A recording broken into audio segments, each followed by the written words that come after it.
Ministry, Tripura, Mr. Rajneesh Kumar, MD, State Bank, Mr. Satpathy, GS States from MEA. I'm underlining that and reiterating something that Mr. Satpathy said, except I'm stating it a bit more strongly. Earlier, a JS States position did not exist in the MEA. That itself is a recent creation. The Honourable Minister, Industries and Commerce, Tripura, the Honourable Chief Minister from Nagaland, the Honourable Minister of Industries from Bangladesh, the Honourable Chief Minister of Tripura, Ranjit Thakur, the Chairman of Ficci's North-Eastern Advisory Council, and Mr. Arun Chawla, and ladies and gentlemen. This is the inaugural session, but earlier we also had a session on ease of doing business. And there is an overall emphasis on connectivity, primarily physical connectivity. In the limited time that I have, I'm going to splice all of these together very, very fast. Let me take off from where Mr. Nagaraj left off in the morning on ease of doing business. Very, very quickly, particularly because there are people from other neighboring countries also attending. When we think of ease of doing business, we invariably, almost invariably, have a reference to the World Bank's doing business indicators. The World Bank's doing business indicators is not without criticisms. There is a very, very strong critique that was done a few years ago by the UNDP, but more importantly, what several people don't seem to notice is the World Bank's doing business set of indicators is only based on surveys in 2 cities in India, Delhi and Mumbai. Ipso facto, if you improve the business climate only in Delhi and Mumbai, you will improve India's rank in the doing business indicators. And indeed it is the case that in the doing business set of indicators, one of the heads is on construction permits. And that's improved enormously in Delhi and Mumbai. Consequently, in the 2016 business indicators of the World Bank, you will find a sharp improvement in India's rankings. You are also probably aware that another of the indicators is on bankruptcy legislation. You are aware that there is a bankruptcy code now. When that is passed, I think the probability is pretty high that next year, not this year, India will move into the first 50 in the World Bank's doing business set of indicators. But as I said, that's Delhi and Mumbai. You're also probably aware that DIPP has started an exercise also on ranking states in terms of doing business. Except that's a binary kind of exercise in the following sense. As a state government, have you done this? Have you not done that? Limited set of questions. Initially there were 98 questions. This year it's been extended to about 250. It's still essentially binary. As a state government, have you done this? Have you not done that? And of course, this has triggered a spirit of competition among states. This year's set of the DIPP ranking should be out later this month. But these, as I said, are binary. They are state government responses. They do not factor in the perceptions of the recipients. And that essentially requires questionnaires and surveys, which can, of course, be subjective. So to add to what DIPP has done, the last one that I know of is one that's being done by NCAER. So all of these tend to come together.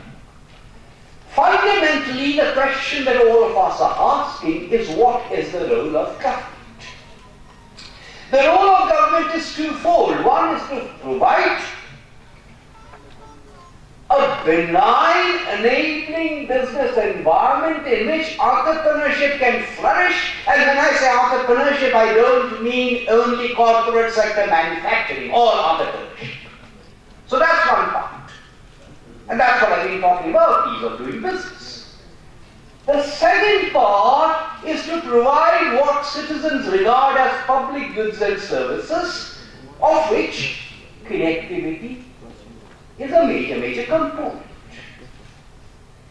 All said and done, there are any number of arguments, much before NITI Aayog came into existence, much before this government came into existence, arguing that India has been excessively centralized. India needs to be decentralized. Decentralized not only in the sense of union government vis-a-vis state governments, but also decentralized within state governments. Which is the way it should be, because depending on the year, 90 to 95% of India's national income originates in states. You've seen the beginnings of that decentralization and devolution begin to happen with the recommendations of the 14th Finance Commission. And you'll see even more happening from 1617 because of the recommendations of a subgroup of chief ministers, to which all chief ministers were parties, recommending a rationalization of public expenditure schemes.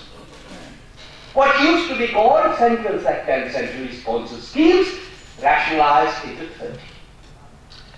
We are also in the midst of a transition because of a decision that's been pending for some time, but it was a decision taken by Cabinet yesterday, which is the abolition of the planned versus non-planned distinction. So beginning 1718 and actually moving to 1819, we will have a rationalization of all public expenditure schemes, union government, state government, and even further down, if the required decentralization and fiscal devolution happens within states. Now that's the broad framework, an institutional change under which we are looking at the delivery of the public goods and services, which includes physical infrastructure. There's a constitution, there is a 7th schedule. Under that 7th schedule, there are certain items mandated for union government. Railways, national highways, the rest of it is state government. One of the things that NITI Aayog does is to monitor the progress of not utilization certificates, as the former planning commission used to do, but actual outcomes. So we in NITI have a dashboard, not yet in the public domain, but we have a dashboard of how many villages in Tripura have mobile connectivity.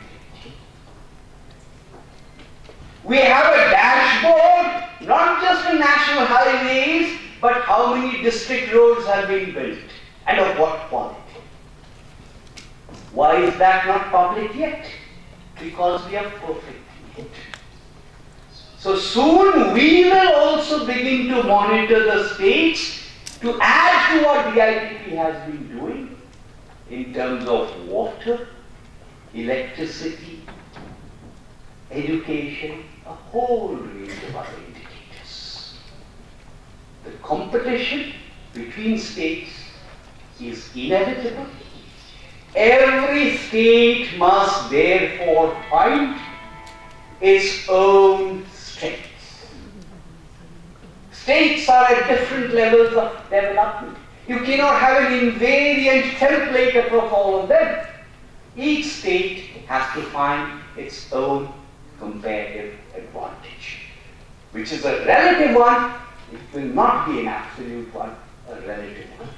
It can be natural resources, it can be human resources, it can be land resources, it can be productivity.